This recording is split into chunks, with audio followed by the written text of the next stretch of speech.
Hello students. सो बेटे आज हम स्टार्ट करेंगे बायोलॉजिकल क्लासिफिकेशन का लास्ट टॉपिक वायरसेस, सब वायरल एजेंट्स और लाइकेंस के बारे में। तो सबसे पहले शुरू करते हैं वायरसेस और सब वायरल एजेंट्स के बारे में। तो वायरसेस के सबसे पहले हमारे पास आते हैं general characteristics. What are the various characteristics which virus show.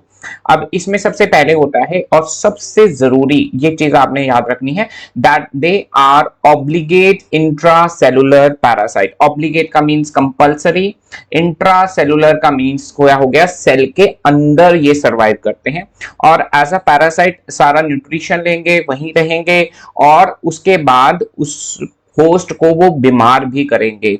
Right, then they do not have a cellular structure. कोई पर्टिकुलर मेम्ब्रेन नहीं है, कोई साइटोप्लाज्म नहीं है, कोई इनके अंदर सेलुलर ऑर्गेनेली नहीं है। तो इस तरह से इनके पास ए सेलुलर स्ट्रक्चर है। इस तरह का कोई स्ट्रक्चर नहीं मिलता। इस तरह के स्ट्रक्चर को ही हम ए सेलुलर स्ट्रक्चर कहते हैं।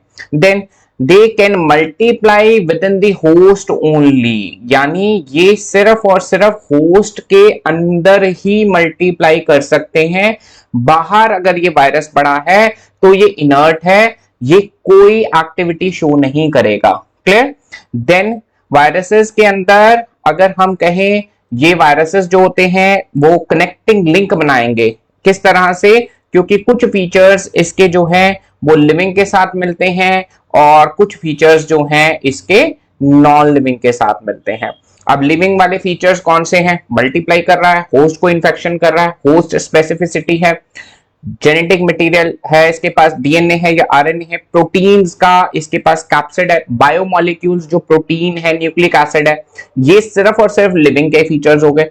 नॉन लिविंग के क्या फीचर है? कुछ भी सेलुलर स्ट्रक्चर नहीं है, कोई साइटोप्लाज्म नहीं है, राइट, कोई सेलुलर ऑर्गेनेली नहीं है, कोई रिप्रोडक्शन नहीं है, कोई इसके अंदर रेस्पिरेशन की फिनोमिना नहीं, कोई एक्सक्रीशन का फिनोमिना नहीं, लाइफ प्रोसेस का कोई साइन नहीं है। आउटसाइड द बॉडी ये इनर्ट की तरह पड़ा है। क्लियर। तो ये बहुत सारे ऐसे फीचर हैं जो इसके लिविंग जैसे मिलते हैं और कुछ ऐसे फीचर हो गए जो नॉन लिविंग जैसे मिलते हैं।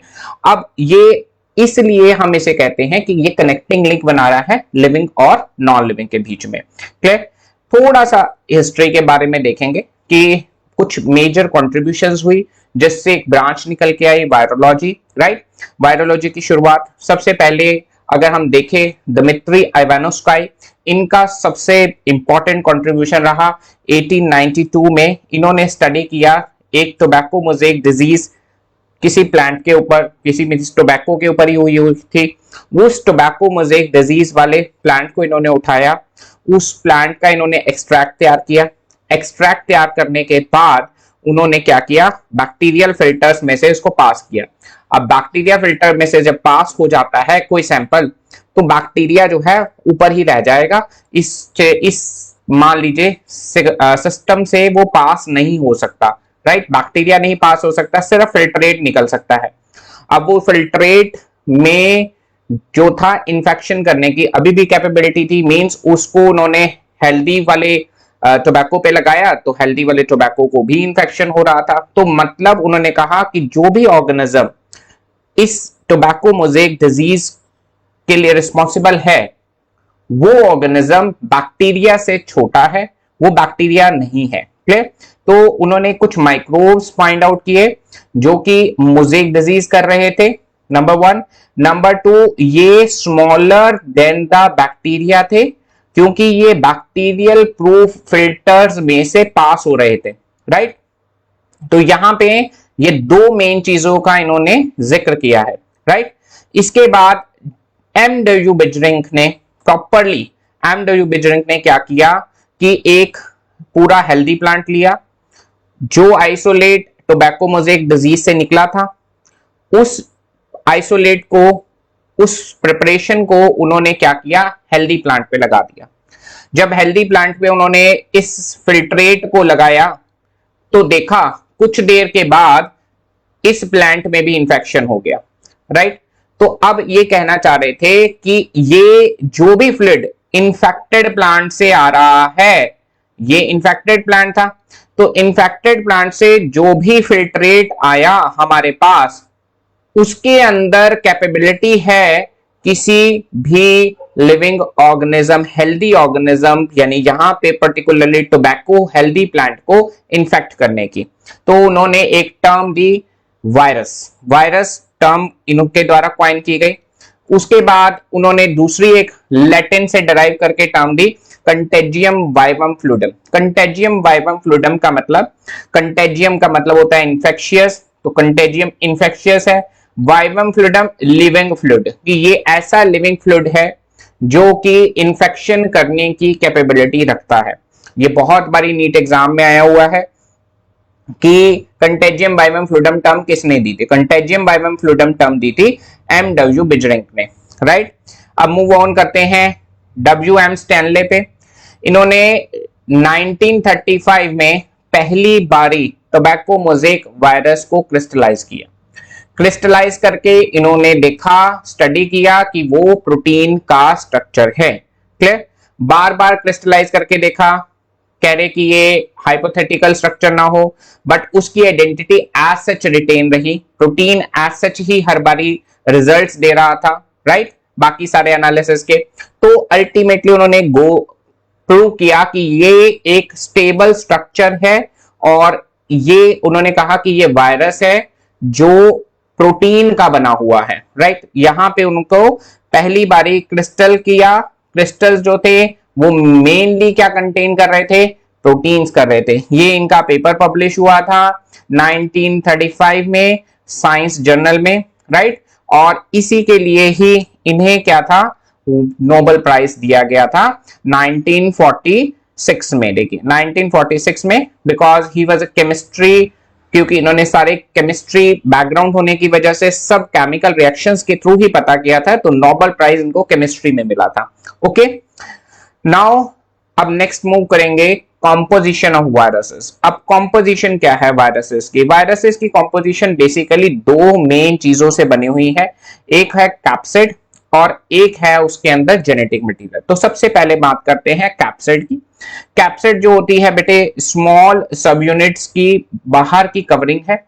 ये छोटी छोटी आपको यूनिट्स दिखाई दे रही होंगी, ये छोटी छोटी यूनिट्स को हम क्या कहते हैं? कैप्सिड के जो इंडिविजुअल कंपोनेंट्स है कैप्सोमियर, राइट, कैप्सोमियर। अब ये कैप्सोमियर आ गए यहां पे मेंशन किए हुए। अब कैप्सोमियर्स अपने आप को अरेंज करते हैं दो पैटर्न में। Capsomeres arrange themselves in two ways, दो वेज में है। एक हेलिकल पैटर्न है, एक स्प्रिंग जैसा हेलिक्स की फॉर्म में पैटर्न आ गया। सो ये हेलिकल पैटर्न यहां पे हमें दिखाई दे रहा है, राइट, ये हेलिकल पैटर्न आ गया। Okay, and the another one is the polyhedral pattern. Polyhedral geometric pattern में बड़े सारे फेसेस होते हैं, अलग अलग ज्योमेट्रिक पैटर्न में हेक्सागन पेंटागन फॉर्म में क्या करेंगे? अपने आप को अरेंज करेंगे, जिसके बहुत सारे पॉलीहेड्रल मेथड्स, यानी बहुत सारे हेड्स के साथ, राइट। तो इस तरह से अरेंजमेंट, तो ये वाला जो है पॉलीहेड्रल अरेंजमेंट है, राइट, और ये वाला जो है हेलिकल अरेंजमेंट है, राइट। अब हेलिकल अरेंजमेंट मिलता है टोबैको मोज़ेक वायरस में, और ये जो पॉलीहेड्रल अरेंजमेंट है ये T2 और T4 फॉज में मिलता है। ये बैक्टीरियोफेजेस है।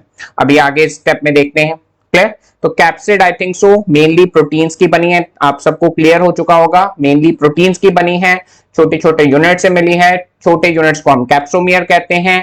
कैप्सोमियर दो तरह से अरेंज हो सकते हैं, या हेलिकल पैटर्न में या पॉलीहेड्रल पैटर्न में। जेनेटिक मटेरियल की बात करें, या डीएनए होता है या आरएनए होता है। अब दोनों इकट्ठे नहीं कभी भी प्रेजेंट होते हैं, ध्यान रखेंगे।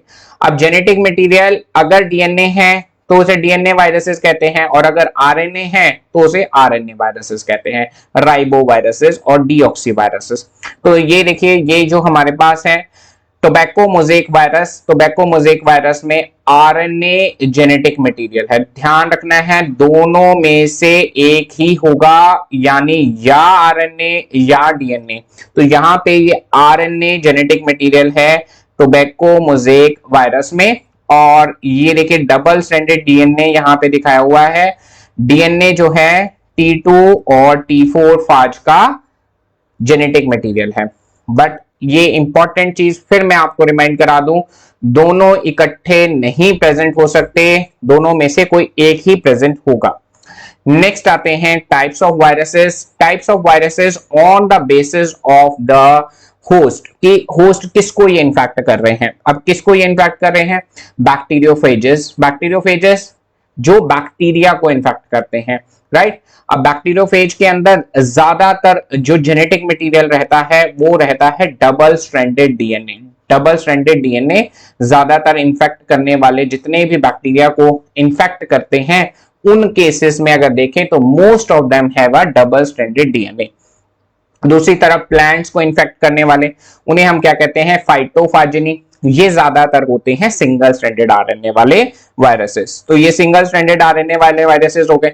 अब सिंगल स्ट्रैंडेड आरएनए वायरसेस हमें पता ही है, दैट इज टीएमबी। पीछे 3 स्लाइड से लगातार देखते आ रहे हैं। और तीसरा जूफाजिनी, जू जोलॉजी एनिमल, यानी ये एनिमल्स को इन्फेक्ट करने वाला है। एनिमल्स को इन्फेक्ट करने वाले भैया कोई वायरस नहीं बचा, सारे single stranded double stranded RNA viruses. कोई भी जेनेटिक मटेरियल हो वो इन्फेक्ट कर सकता है, डबल स्ट्रैंडेड डीएनए वाला भी इन्फेक्ट कर देता है।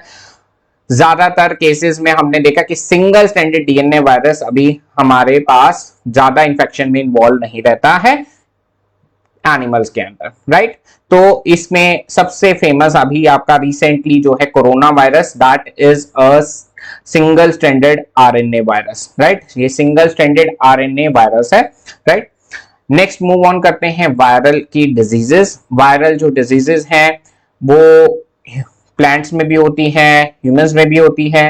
ह्यूमंस के अंदर कुछ डिजीजेस जैसे मम्प्स हैं, मम्प्स में यहाँ पे लिम्फॉइड ऑर्गन्स जो है स्वेल कर जाते हैं, राइट। और इसमें जो वायरस है उसका जेनेटिक मटेरियल है single stranded RNA, right, single stranded RNA. अगला देखें अगर हम, स्मॉल पॉक्स बहुत ही डेडली डिजीज है, वैसे खत्म हो चुकी है पूरी पृथ्वी के ऊपर से माना जाता है क्योंकि इसको हमने वैक्सीनेशन से रिमूव कर दिया। सेकंड टारगेट हमारा पोलियो वैक्सीन के थ्रू पोलियो वायरस को खत्म करने का है।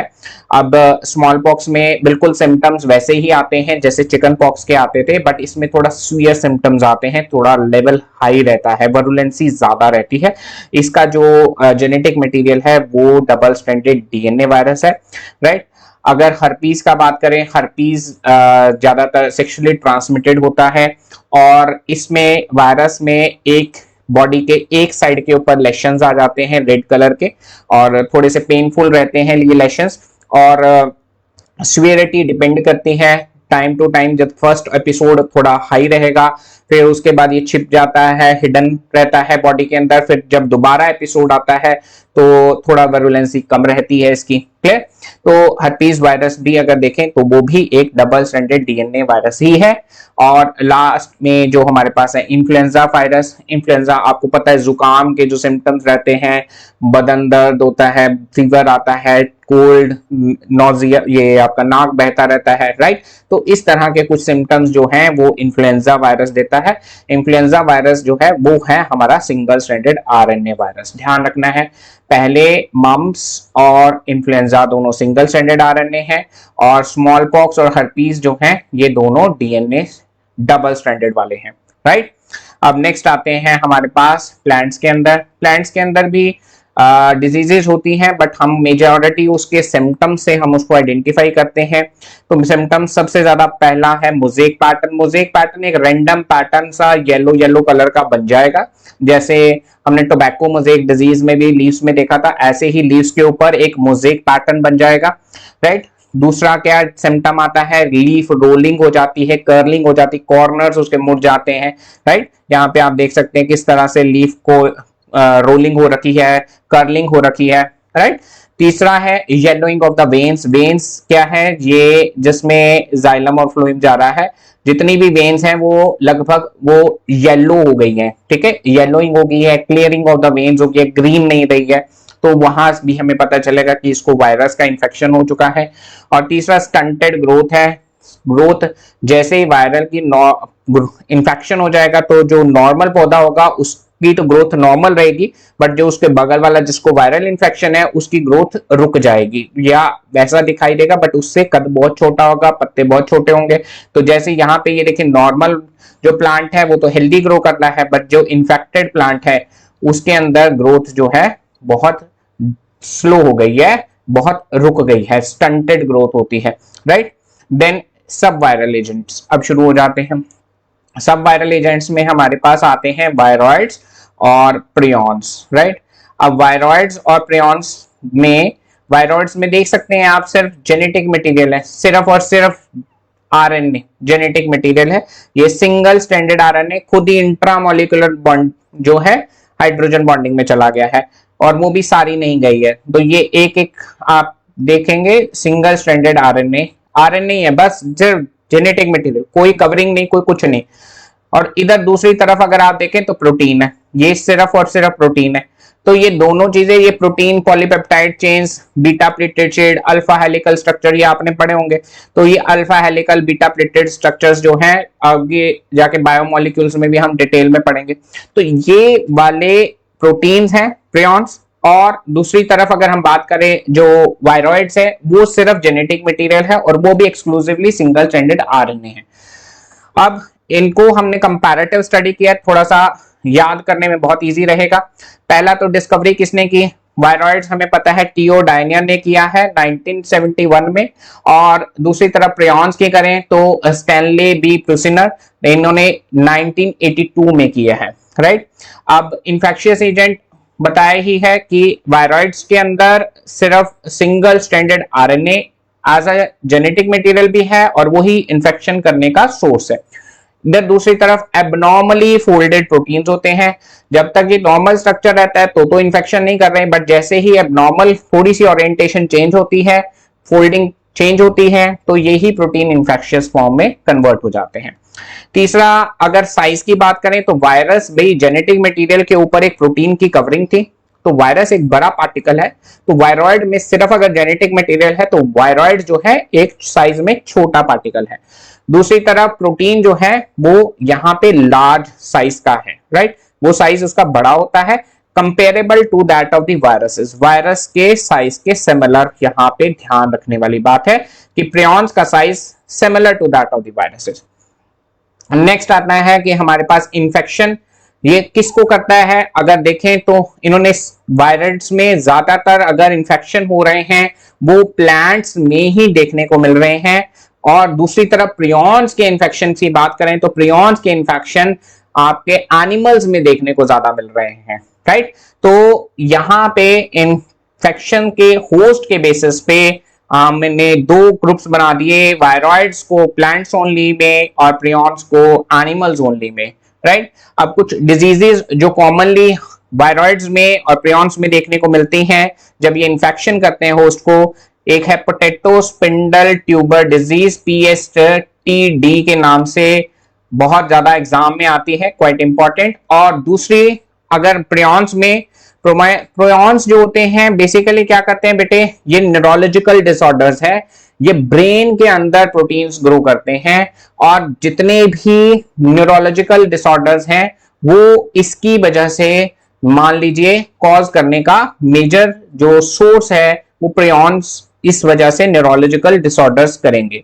अब न्यूरोलॉजिकल डिसऑर्डर्स के दौरान क्या होता है कि बोवाइन में सबसे पहले शीप में देखी गई थी। शीप में क्या हुआ कि जब कुछ शीप्स देखी गई वो अपने आप को स्क्रैप कर रही है, सरफेस को कहीं पे भी मान लीजिए सपोर्ट आ गई वहां पे स्क्रैप कर रही है, और अल्टीमेटली इतना स्क्रैप करती है कि ऊपर से स्किन उतर जाती है। फिर धीरे धीरे देखा कि वो खड़े भी नहीं हो पा रही है, फिर कुछ खा भी नहीं पा रही, अल्टीमेटली वो मर जाती है। फिर वो स्टडी पूरा किया गया कि भाई इस क्या हो क्या रहा है, इन्हें कौन सा ऐसा जो ऑर्गेनिज्म है जो इनको इन्फेक्शन किया है जिसकी वजह से ये सारे सिम्टम्स आए हैं। तो बाद में देखा कि उनके ब्रेन में कुछ अलग तरह के प्रोटीन्स मिले थे और उन्हीं की वजह से ये डिसऑर्डर हो रहा था।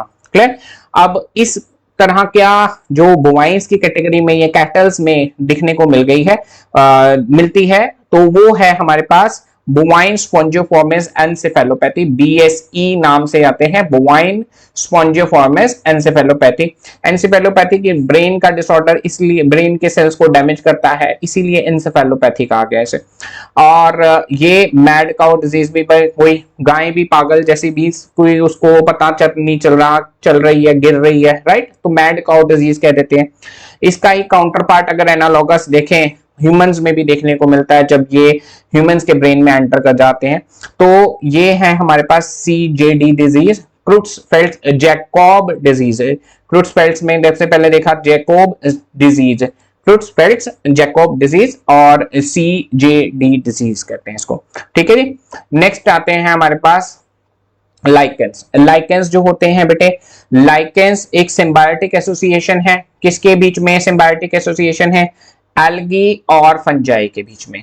क्लियर? एल्गी और फंजाई के बीच में क्या है? सिम्बायोटिक एसोसिएशन है, जिसमें एल्गल पार्टनर को हम क्या कहते हैं? फाइकोबायोन्ट, और फंगल पार्टनर को हम क्या कहते हैं? माइकोबायोन्ट, राइट। सो एल्गल पार्टनर हो गया फाइकोबायोन्ट, फंगल पार्टनर हो गया माइकोबायोन्ट। एल्गल पार्टनर का क्या रोल रहा? एल्गल पार्टनर का रोल रहा कि वो खाना बनाएगा, फोटोसिंथेसिस करेगा। इसमें एल्गी के अंदर आगे जाके हम देखेंगे क्लोरोफाइसी के मेंबर्स ही मिलते हैं, या सियानोफाइसी। सियानोफाइसी मींस सियानोबैक्टीरिया के मेंबर्स। अगर तो क्लोरोफाइसी का मेंबर है तो सिर्फ फूड ही प्रिपेयर होने वाली कहानी है, फोटोसिंथेसिस ही करेगा। अगर सियानोबैक्टीरिया है तो सियानोबैक्टीरिया क्या करता है? नाइट्रोजन फिक्सेशन भी करता है। सो नाइट्रोजन फिक्सेशन जो है वो उन्हीं सिर्फ लाइकेंस में होगी जिनमें एल्गल पार्टनर सियानोबैक्टीरिया है। अगर सिर्फ क्लोरोफाइसी के मेंबर्स हुए यानी ग्रीन एल्गी के, तो सिर्फ फोटोसिंथेसिस होगी उनके अंदर। दूसरी तरफ फंगल क्या करता है बेटे? पूरी प्लांट बॉडी का स्ट्रक्चर बनाएगा, रहने की जगह देगा, उसके बाद मिनरल एब्जॉर्ब करके लेके आएगा, फिर वो मिनरल एब्जॉर्ब करके वाटर मिनरल सारा एल्गी को देगा, एल्गी फिर खाना बनाएगी। क्लियर? तो एल्गी को रहने की जगह मिल गई और फंगस को खाना मिल गया, तो दोनों का क्या है? सिम्बायोटिक रिलेशनशिप हो गया, दोनों मिलके रह रही हैं आपस में, एक दूसरे को सपोर्ट कर रही है लाइफ को।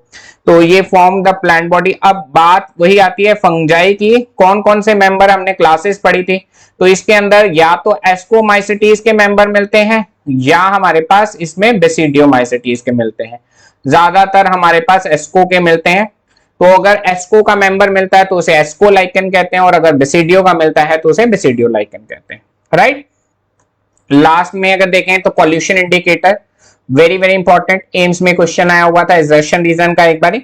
तो इसमें क्या होता है कि जैसे इसमें कोई स्पेशलाइज स्ट्रक्चर ना होने की वजह से, क्योंकि फंगस एक हाइफल स्ट्रक्चर बनाती है और उसका ही मॉडिफाइड स्ट्रक्चर जो है लाइकेंस में हमें थोड़ा सा ऑर्गेनाइज्ड वे में दिखता है।